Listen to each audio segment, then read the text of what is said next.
नमस्कार, मैं रवीश कुमार। आज हम एयर इंडिया की फ्लाइट संख्या 171 की बात करने जा रहे हैं, जिसने पूरे देश को झकझोर कर रख दिया है। यह उड़ान अहमदाबाद से लंदन जा रही थी, लेकिन अपनी मंजिल तक कभी नहीं पहुंच सकी। इस घटना ने कई परिवारों को हमेशा के लिए तोड़ दिया है और देश के विमानन इतिहास में एक गहरा जख्म छोड़ दिया है। इस पूरी त्रासदी को समझना इसलिए जरूरी है ताकि हम भविष्य में ऐसी घटनाओं को होने से रोक सकें। यह सिर्फ आंकड़ों की बात नहीं है, बल्कि उन इंसानी जिंदगियों की कहानी है जो इस हादसे में खो गई। जब यह भरोसा टूटता है तो सवाल उठना लाजमी है। आज हम इन्हीं सवालों के जवाब खोजने की कोशिश करेंगे। इस घटना ने न केवल एयरलाइन की सुरक्षा प्रक्रियाओं पर, बल्कि भारत के विमानन नियामक ढांचे की प्रभावशीलता पर भी गंभीर प्रश्न चिन्ह लगा दिए हैं, ताकि एक समाज के रूप में हम यह समझ सकें कि गलती कहां हुई और भविष्य में ऐसी त्रासदियों से कैसे बचा जा सकता है। अब बात करते हैं उस विमान की जो इस हादसे का शिकार हुआ।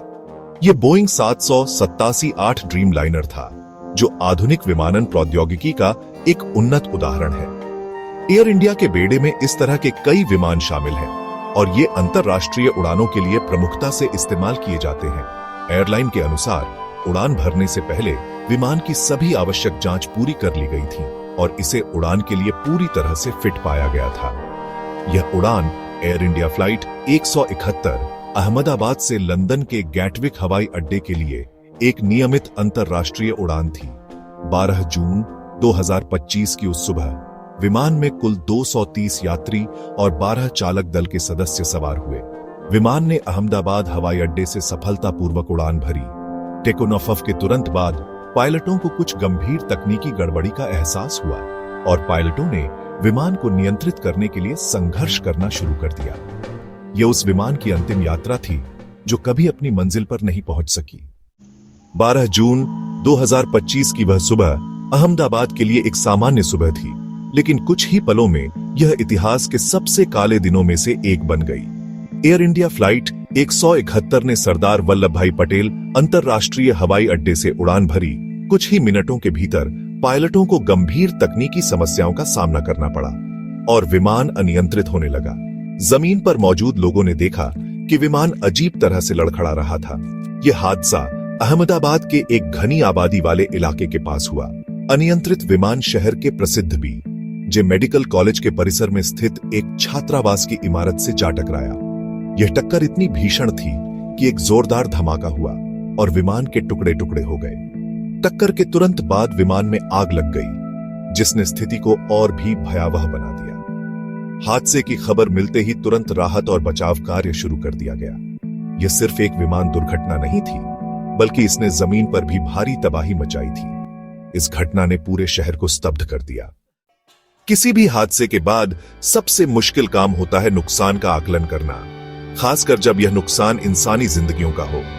एयर इंडिया फ्लाइट 171 की दुर्घटना में जानमाल का जो नुकसान हुआ, वह चौंकाने वाला और अत्यंत दुखद है।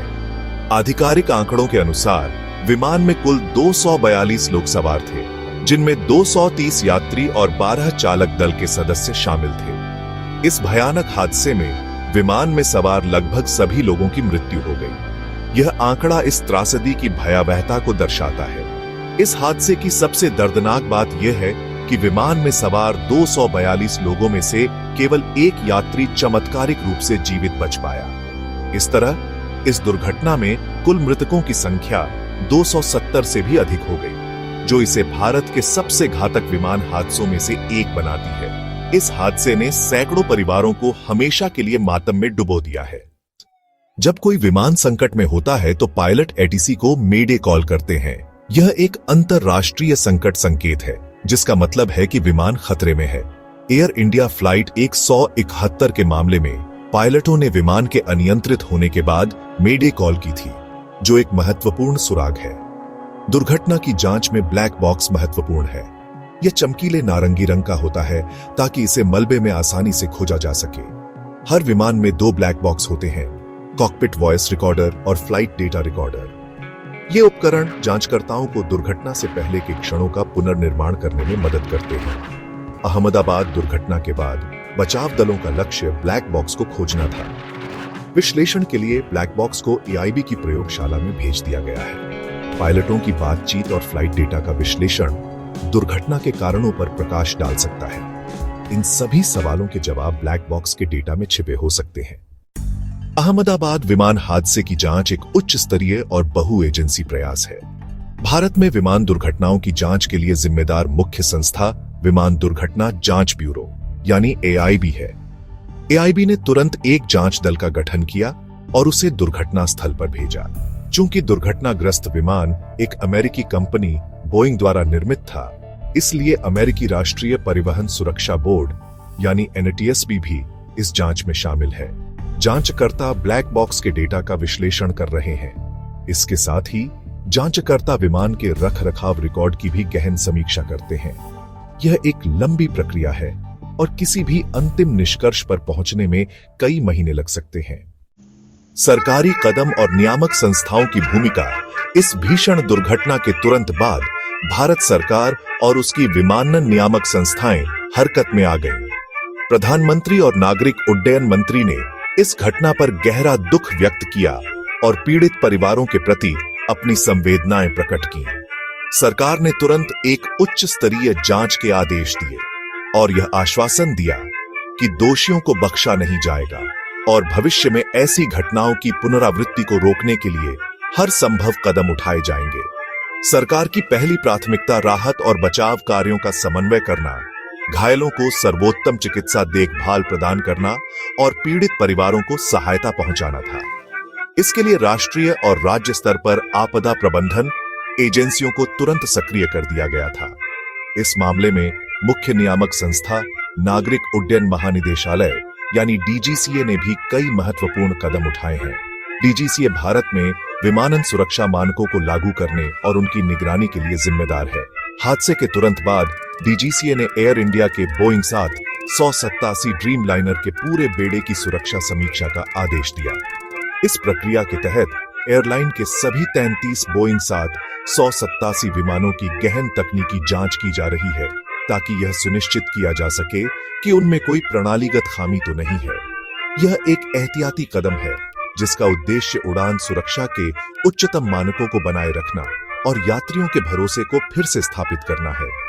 अपनी जांच के हिस्से के रूप में DGCA ने एयर इंडिया से दुर्घटनाग्रस्त विमान के पायलटों और डिस्पैचरों के प्रशिक्षण रिकॉर्ड जमा करने के लिए भी कहा है। नियामक यह जांचना चाहता है कि क्या चालक दल को इस प्रकार की आपात स्थितियों से निपटने के लिए उचित और पर्याप्त प्रशिक्षण दिया गया था। यह समीक्षा केवल इस एक घटना तक ही सीमित नहीं है, बल्कि DGCA ने देश के सभी उड़ान प्रशिक्षण स्कूलों के प्रोटोकॉल और मानकों की भी व्यापक समीक्षा शुरू कर दी है। इसका उद्देश्य यह सुनिश्चित करना है कि पायलटों को शुरू से ही उच्च गुणवत्ता वाला प्रशिक्षण मिले और वे किसी भी अप्रत्याशित स्थिति का सामना करने के लिए पूरी तरह से तैयार हो। यह कदम विमानन सुरक्षा के प्रति एक अधिक सक्रिय और निवारक दृष्टिकोण को दर्शाता है। सरकार और DGCA के इन कदमों का उद्देश्य दो तरफा है। पहला, इस विशिष्ट दुर्घटना के कारणों का पता लगाना और जिम्मेदारियों को तय करना। दूसरा, पूरे भारतीय विमानन पारिस्थितिकी तंत्र में सुरक्षा खामियों की पहचान करना और उन्हें दूर करना। हालिया रिपोर्टों में DGCA ने कहा है कि एयर इंडिया के बोइंग 787 बेड़े के प्रारंभिक निरीक्षण में कोई बड़ी सुरक्षा चिंता नहीं पाई गई है और विमान मौजूदा सुरक्षा मानकों का पालन करते हैं। हालांकि अंतिम निष्कर्ष विस्तृत जांच पूरी होने के बाद ही सामने आएंगे। सरकार और नियामक संस्थाओं पर इस समय भारी दबाव है कि वे इस मामले की पारदर्शी तरीके से जांच करें और ऐसे सुधार लागू करें जो भारतीय आसमान को सभी के लिए सुरक्षित बना सकें। अहमदाबाद विमान हादसा एयरलाइन और देश के विमानन सुरक्षा मानकों पर सवाल खड़े करता है। विशेषज्ञ जांच को तकनीकी कारणों तक ही सीमित न रखने की बात कर रहे हैं, बल्कि एयरलाइन के सुरक्षा कल्चर, रखरखाव और पायलटों के प्रशिक्षण की भी गहन समीक्षा करने की बात कर रहे हैं।